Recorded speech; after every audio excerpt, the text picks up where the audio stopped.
ముందుగా legend media మిత్రులకు హృదయపూర్వక ధన్యవాదాలు. నేను సత్తుపల్లి డిపో ఆర్టీసీ డ్రైవర్గా 2012లో అపాయింట్మెంట్ అయ్యాను. 2014 9వ నెలలో రెగ్యులర్ అయింది, పర్మనెంట్ అయింది జాబు. 2017 జూన్లో యాక్సిడెంట్ జరిగింది. సత్తుపల్లి టు బిహెచ్ఎల్ డ్యూటీకి వస్తుండగా రామోజీ ఫిలిం సిటీ దగ్గర ఎర్లీ మార్నింగ్ 4:30కి యాక్సిడెంట్ జరిగింది. ఆ యాక్సిడెంట్ కేసు గురించి సర్వీస్ రిమూవ్ చేశారు. సర్వీస్ రిమూవ్ అయిన కాడ నుంచి ఫ్యామిలీలో చాలా ఇబ్బందులు గురయ్యాయి. పిల్లల చదువులకి చాలా ఆటంకం కలిగింది. మా ఇంట్లో కూడా మా భార్యకి అనారోగ్యంతో ఆ ఉద్యోగం లేదని పిల్లలు పెరిగారు. చాలా ఆర్థిక ఇబ్బందుల వల్ల మా మిస్సెస్ కూడా అనారోగ్యానికి గురైంది. ఆ ఉన్న కొద్ది గొప్ప ఆస్తి ఉంటే అమ్ముకొని మళ్ళీ బాగు చేసుకున్నాను. మేము ఒకటే వృత్తిని నమ్ముకొని వచ్చింది. 10వ తరగతి వరకు చదువుకొని చదువు పక్కన పెట్టి ఒక మోటార్ ఫీల్డ్ అంటే ఒక కళగా భావించి అది ఒక కళ అనుకొని కళమ్మ తల్లి ఇప్పుడు నమ్ముకొని వచ్చినట్టు ఆ మోటార్ ఫీల్డ్ నమ్ముకొని వచ్చాము. మాకు వేరే ఏం పనులు రావు. కూలి పనులు అలాంటివి ఏం చేత కాదు. దానివలన ఈ ఒకే ఒక జాబ్ నమ్ముకొని ఉండటం వల్ల ఆ జాబ్ అనేది సస్పెండ్ పీరియడ్ వరకు ఓకే, కానీ రిమూవ్ చేయడం అనేది చాలా బాధాకరంగా ఉంది. గతంలో మా మామయ్య వాళ్ళు చేశారు, ఆర్టీసీలో తాతయ్య వాళ్ళు చేశారు, కానీ ఇట్లా ఎప్పుడూ రిమూవ్ చేయలేదు. ఏదైనా ఇష్యూ జరిగితే సస్పెండ్ పీరియడ్లోనే ఇంక్రిమెంట్ కానీ డెబిట్ కానీ ఏదైనా శాలరీ రికవరీ పెట్టి కానీ మళ్ళీ శాలరీ రికవరీ పెట్టి కానీ డ్యూటీలో తీసుకునేది విధుల్లోకి. అప్పుడు ఇబ్బంది అయ్యేది కాదు. నెలకంతో కొంత జీతం వస్తుండేది, కుటుంబం గడిచిపోయేది మంచిగా. ఈ కాలంలో ఈ కొన్ని సంవత్సరాలుగా రిమూవ్ చేసి పక్కన పెట్టేస్తున్నారు పూర్తిగా. చేయటం వల్ల చాలా పరిస్థితులు మొత్తం మారిపోతున్నాయి. తినడానికి కూడా సరైన తిండి లేని పరిస్థితులు చాలా మంది ఉన్నారు. డ్రైవర్లు అంటే ఏదో ఒకటి కారో లారీ తోలుకొని బతుకుతారు. కండక్టర్లు, మెకానిక్లు వాళ్ళు ఏమి పనిచేతగాక కొంతమంది సూసైడ్ చేసుకున్నారు. కొంతమంది భార్యాభర్తల గొడవ వచ్చి పిల్లలు చికాకు అయిపోయి భార్యాభర్తలకు కొంతమంది విడిపోయిన వాళ్ళు ఉన్నారు చాలా మంది. దీనివల్ల చాలా మేము పబ్లిక్కి దగ్గరుండి ప్రతిరోజు పబ్లిక్లో సర్వీస్ చేసేవాళ్ళం కదా. కొన్ని పండగలప్పుడు బస్సు సర్వీస్ సరిగా లేక ఆ ప్రైవేట్ బస్సుల వాళ్ళు 500 టికెట్ 1500 2000 రూపాయలు కమ్ముకొని ప్రజలను దోచుకుంటున్నారు. అదే స్టాఫ్ను మమ్మల్ని తీసుకొని డిపార్ట్మెంట్ బస్సులతోనే ప్రజలకి మెరుగైన సేవలు అందిస్తే ప్రజలకి ఇబ్బంది ఉండదు, ఇటు ప్రజాసేవ చేసే మా స్టాఫ్ వర్కర్స్ కూడా ఇబ్బంది ఉండదు. కార్మికులు ఎప్పుడైతే ఇబ్బంది పడతారో ఆ సొసైటీ కూడా చాలా ఇబ్బందులు గురవుతాయి. కార్మికుడు ఎప్పుడైతే ఆనందంగా ఉంటాడో సొసైటీ మొత్తం కూడా ఆనందంగా ఉన్నట్టు లెక్క. ఇంకో విషయం ఏంటంటే రిక్వెస్ట్గా సజ్జనార్ గారికి ప్రాధాన్యత అడుగుతున్నాం. గవర్నమెంట్ పొన్నం ప్రభాకర్ గారు మినిస్టర్ గారికి రిక్వెస్ట్ చేసి అడుగుతున్నాం. మీ ప్రమోషన్స్ అడగట్లేదు, మా జాబులు మాకే ఇవ్వమని అడుగుతాం తప్ప వేరే ఇంకేమీ ఆశించట్లేదు. గొంతెమ్మ కోరికలు మాకేమీ లేవు. జస్ట్ మాకు ఉద్యోగాలు మాకు ఇస్తే మా భార్య పిల్లలతో సుఖంగా సంతోషంగా జీవించడానికి అవకాశం ఉంటుంది. డ్యూటీ చేస్తున్నాను. ఇప్పటికీ 8 నెలలు అవుతుంది. నన్ను ఉద్యోగం సస్పెండ్ రిమూవ్ చేశారు.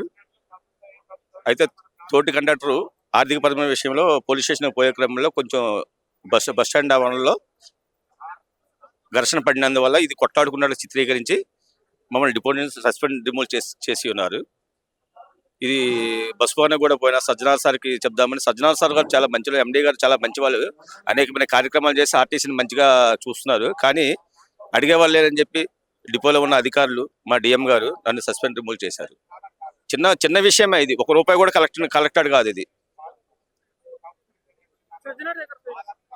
సజ్జనార్ దగ్గరికి ఎండీ గారి దగ్గర పోవడానికి అపాయింట్మెంట్ దొరకలేదు సార్. నేను 2-3 సార్లు పోయినా బస్ పోనీ కానీ ఎండీ గారు అపాయింట్మెంట్ దొరకలేదు సార్. నేను ఎక్కడి నుంచో వచ్చి పథకడానికి వచ్చినా సార్. 97లో వచ్చిన శ్రీకాకుళం జిల్లా నుంచి. చాలా ఇబ్బందులు పడుతున్నాను సార్. నా ఉద్యోగం నాకు ఇప్పించగలుగుతారని కోరుచున్నాను సార్. ఎటువంటి రూపాయి కలెక్టెడ్ కాదు సార్ ఇది. అది తోటి కండక్టర్ డ్యూటీ అయిపోయిన టైంలో తోటి కండక్టర్తో చిన్న ఘర్షణ పడి పోలీస్ స్టేషన్కి పోయే క్రమంలో దీన్ని కొట్లాడుకున్నామని చిత్రీకరించి నన్ను ఇట్లా సర్వీస్ ఫ్రమ్ రిమూవ్ చేశారు సార్. ఇది అసలు ఇది సంస్థకి ఎటువంటి నష్టం చేయలేదు, ఎటువంటి తప్పు చేయలేదు. నేను దాన్ని గమనించి మా ఎండీ గారికి తీసుకెళ్లి నా ఉద్యోగం నాకు ఇప్పిస్తారని కూర్చున్నాను. అంటే ఇక ఈ పోయిన సంవత్సరం డిసెంబర్ నుంచి కాంగ్రెస్ ప్రభుత్వం వచ్చిన కాంచి ప్రజాపాలన ఏర్పడ్డది. అందరి మా ఆర్టిస్ట్ అన్ని విషయాలలో వచ్చి పిఆర్సీ కానీ ఉద్యోగాలు కానీ మేలు చేస్తారని మాకు ఆశతోటి వచ్చాం. మా మిత్రులంతా చాలా మంది కేసీఆర్ పట్ల కేసులని మాకు ఈ ప్రభుత్వంలో అందరు సరే కావచ్చు. ఇప్పుడు కాంగ్రెస్ గవర్నమెంట్ వచ్చాక మాకు అన్ని మేలు చేస్తుంది, అన్ని మంచిగా అన్ని ఉద్యోగస్తులకు చేస్తుంది. ఈ ప్రభుత్వం ఇప్పుడు ఈ కాంగ్రెస్ పట్ల ప్రజాపాలన పెట్టి మాట లేని మొత్తం 400 మంది ఉద్యోగాల్లో కోల్పోయిన వాళ్ళు ఉంటే 2022 డిసెంబర్ నుంచి ఈ కొంతమందికి 300 మందికి మన 200 కోసం విడతల వరకు అప్పీల్లో మాలాంటి వాళ్ళకి ఇచ్చేశారు ఉద్యోగాలు, పర్వాలేదు. కానీ ఇప్పుడు మళ్ళీ జనవాళ్ళు ఒక 200 మంది ఉంటారు సార్. వీళ్ళకి అన్యాయం కాకుండా ఒక కమిటీ వేశారు. ఇది కమిటీకి శ్రద్ధ తీసుకుని దివ్య మేడం, నోడల్ ఆఫీసర్ ప్రజాపాలన మేడం గారు, చిన్నారెడ్డి సార్, వీళ్ళిద్దరికి మరీ కృతజ్ఞతలు చెప్తున్నాను. కమిటీ వేశారు కానీ కమిటీ కాలయాపన చేసి ఒక ఎండి గారు సార్ ఖజానా ముందర కూడా తీసుకెళ్ళినాం. ఈ కమిటీ పోయింది. దీంట్లో నోడల్ ఆఫీసర్ గారు దివ్య మేడం, చిన్నారెడ్డి గారు, సంజయ్ సార్ గారు అందరు ఉన్నారు.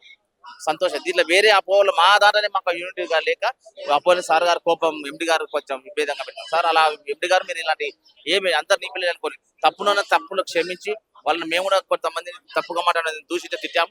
మనకు ముఖ్య తండ్రిలాగా ఎండి గారు అతనే ఉద్యోగాలు ఇవ్వాలి, మనకు అతనే చేయాలి. మీరు ఎలాంటి పెట్టుకోస్తారు ఎండి గారు, అందరు నీ పిల్లలు అనుకొస్తారు. అందరు అనుకో క్షమించి ఈ కమిటీని వేసిన కమిటీని ముందుకు తీసుకెళ్లి మాకు ఎప్పుడు చరిత్ర లేని మీ ఎండి గారి సజ్జనార్ పాలన, ఈ కాంగ్రెస్ రేవంత్ రెడ్డి, చిన్నారెడ్డి గారి పాలన ఉద్యోగాలు జీవితంలో మీకు ఎప్పటికీ పేరుంటుంది. ఎండి గారు మీరు దయవుంచి మాకు మిగతా కార్మికులకు అందరికీ ఉద్యోగాలు ఇవ్వాలని మేము కోరుతున్నాం సార్. దయవుంచి మాకు సార్. మాది చిన్న పొరపాటుకి ఘోరంగా సస్పెండ్ రిమూవ్ చేశారు. అంటే డిఎం గారు రిమూవ్ చేస్తే ఆ డివిఎం, ఆర్ఎం, ఈడీ గారు కూడా రిజెక్ట్ చేశారు. ప్రతిదీ సహజంగా ఇలా చేస్తూ ఉండాలి. ఇంకా మేము విరక్తి కలిగి ఇంకా లాస్ట్ 30 ఏళ్ళు చేస్తాం, 32 ఏళ్ళు చేస్తాయి. ఇంకా 6 నెలలు ఉంది రిటైర్మెంట్కి. ఇంకా 2 ఆడపిల్లలు, ఎదిగిన ఆడపిల్లలు, పెళ్ళిళ్ళు చేయాలి. అటు ఇటు కాకుండా అల్లాడి కూలి పని చేసుకొని బతకాల్సి వస్తుంది. కొద్దిగా లాస్ట్ మూమెంట్లో సజ్జనార్ గారు మా మీద కనికరించి కొద్దిగా దయతలచి మానవత్వంతో ఇచ్చేసి మాకు పునర్జన్మ ప్రసాదించమని వినయంతో కన్నీటితో బ్రతిమలాడుకుంటున్నారు. అందరూ కలుస్తూనే ఉన్నాం కానీ ఇంకా ఇంతవరకు ఏది డెసిషన్ తీసుకోలేదు. అది కేవలం కొద్దిగా మమ్మల్ని కనికరించమని చెప్తున్నాం అంతే. ఇంకా అంతకు మించి మేమేం మాట్లాడలేకపోతున్నాం. మా మీద మానవత్వంతో కొద్దిగా కనికరించి మా బతుకుల్ని కొద్దిగా చిన్నభిన్నమైన మా బతుకుల్ని కొద్దిగా పునర్జన్మ ప్రసాదించమని వినయంతో విన్నవించు. 11 డిసెంబర్ 18 నాకు ఉద్యోగం పోయింది సార్. అది ఒక స్టిమ్ మిషన్ వల్ల నాకు టికెట్ ఇచ్చిన తర్వాత కూడా నా మమ్మల్ని టికెట్ ఇచ్చారని చెప్పి కేసు రాశారు. దానివల్ల నా ఉద్యోగం పోయింది సార్. నేను ఇప్పుడే సత్యనారాయణ సార్ వేడుకునేది ఏంటంటే మాకు ఈ 3-man కమిటీ దివ్య మేడం వేయడం ద్వారా మాకు 3-man కమిటీ వేశారు. దానికి ఆమెకు ధన్యవాదాలు చెప్తున్నాను. ఈ లోపల ఎండి గారు సత్యనారాయణ కొంతమంది వ్యక్తుల వల్ల మాకు మేడం గారు చెప్పిన సజెషన్ వల్ల ఈ రోజు ప్రెస్ మీట్ పెట్టడం జరిగింది. దానికి అనుగుణంగా మేము ఇంతమంది కార్మికులు చాలా రోడ్డులు పడ్డాము. అయ్యా మమ్మల్ని క్షమించి దయాగుణంతో క్షమాభిక్ష పెట్టేసి మా యొక్క 391 మంది 400 మంది చిల్లరున్న మా యొక్క కార్మికుల జీవితాలని కొద్దిగా బాగుపరచమని, మెరుగుపరచమని, మా ఉద్యోగాలు ఇస్తే మేము మా పిల్లల్ని మా ఫ్యామిలీని పోషించుకుంటామని మీకు సవినయంగా కోరుకుంటున్నాను సార్. దాని తర్వాత మీకు ఎంత తొందరగా చేస్తే అంత మంచిగా చెప్పి ప్రాధాన్యపడుతున్నాను సార్. ధన్యవాదాలు సార్. ఎంపీ గారు సత్యనారాయణ సార్.